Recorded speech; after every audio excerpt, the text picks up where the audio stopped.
Hello दोस्तों, अभी काम कंप्लीट हो चुका है।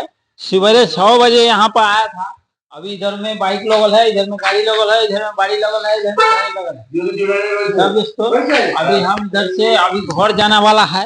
अभी मेरा काम कंप्लीट हो गया है।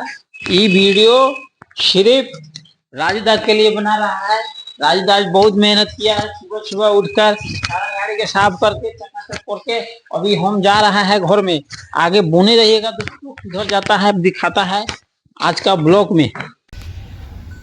हेलो दोस्तों, अभी हम जा रहा है ओनर का घर में।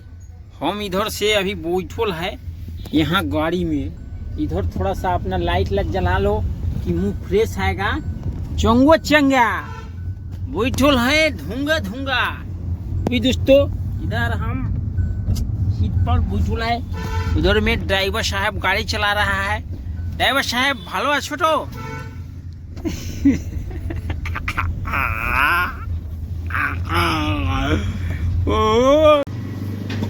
अभी इधर ओनर का घर में आया। ओनर का यहाँ पता नहीं है किधर गया है।